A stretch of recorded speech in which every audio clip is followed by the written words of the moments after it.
Welcome to Dr. Doodle's History. Today, we will be looking at the Articles of Confederation and getting you ready for the AP Gov exam. Let's get started. Today's learning objective is to explain the relationship between key provisions of the Articles of Confederation and the debate over granting the federal government greater power formerly reserved to the states. Before we get started, let's provide some context. When the Articles of Confederation were written in 1777, due to wartime urgency, they were little more than a shallow compact among 13 sovereign states. It assured the states that they were to remain supreme, independent, and largely disunited. It emphasized perpetual union, but merely coordinated them instead of consolidating the colonies into a genuine union. The Articles of Confederation was the first written constitution of the United States. Before we outline the 13 separate articles, let's examine a few key principles. The main principle evident in the Articles of Confederation is state sovereignty. The Articles created a confederation or a loose organization of states that placed state sovereignty above national sovereignty. This meant that each state was sovereign in its own sphere and that it was free to maintain its own affairs. Additionally, in Article 2, it claims that every power not expressly delegated to the United States was reserved to the states. So why did Congress choose to ratify the Articles and create such a weak central government? Because most colonists were scared that after the Revolution, another strong central government would simply replace King George and England. The second principle is political union. In Article 3, the 13 states agreed to enter into a firm league of friendship with each of the other states, uniting for the purposes of their common defense, the security of their liberties, and their mutual and general welfare. The Articles are broken into 13 distinct articles. Let's briefly outline those now. Article 1 names the Union as the United States of America. Article 2 provides that states retain sovereignty not delegated to the national government. Article 3 creates a league of friendship for defense and security. Article 4 protects equal treatment in freedom of movement for citizens.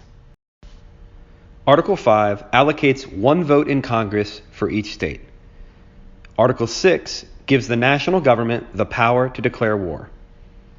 Article 7 gives states the power to assign military ranks. Article 8 states that expenditures by the United States will be paid with funds raised by the state legislatures.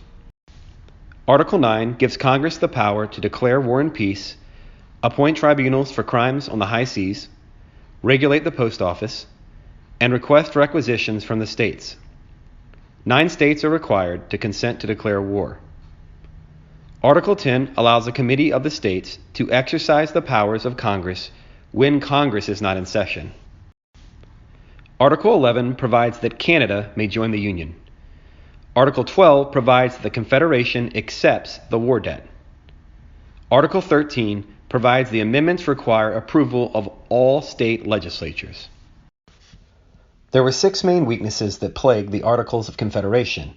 The first is that there was only one vote per state in Congress. The second was that the Congress could not tax the people directly.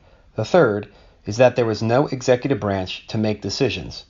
The fourth is that there were no national courts to adjudicate national cases. The fifth is that amendments required a unanimous vote. And the sixth is that there was no standard currency.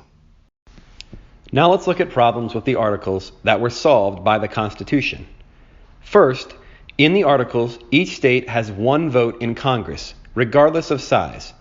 In the Constitution, the Great Compromise created a bicameral legislature with one house based on population and the other house on equal representation. Second, in the Articles, Congress has no power to tax. In the Constitution, Congress is given the power to tax in Article 1, Section 8. Third, in the Articles, there is no executive branch. In the Constitution, the executive branch is led by the President and is created in Article 2, Section 1. Fourth, in the Articles, there is no national court system. In the Constitution, the Supreme Court and federal courts are created in Article 3, Section 1. Fifth, In the Articles, all amendments require unanimous vote. In Article 5 of the Constitution, it states that 2/3 of Congress and 3/4 of states must approve an amendment. Finally, in the Articles, the states printed their own currency. However, in the Constitution, a national currency is created in Article 1, Section 8.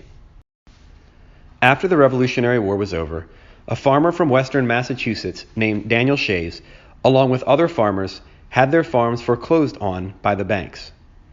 What made matters worse is that many of these farmers couldn't pay their loans because they weren't paid for fighting in the Revolution. These Shaysites, as they were called, disrupted Massachusetts courthouses, eventually attacking an arsenal in Springfield. The rebellion was eventually put down by a private Massachusetts army, but not a federal army, because they were operating under the weak central rule of the Articles of Confederation. The weak federal response began to shift public opinion towards favoring a stronger central government and, in due time, a new constitution. Now let's talk about what you need to remember for the AP exam. First, remember the Articles were established during wartime urgency and favored state sovereignty over national power. Second, remember the weak federal response in Shays' Rebellion shifted public opinion towards favoring a stronger central government. Next, remember Congress could not tax the citizens directly, so that meant the national government could not pay its debts or fund its initiatives. Lastly, remember the weaknesses in the Articles of Confederation led to the creation of a new constitution with a stronger central government. Thanks for watching. Be sure to subscribe to Dr. Doodle's History to be notified when new videos are posted. Additionally, if you are a teacher looking for lesson plans, click the link below this video.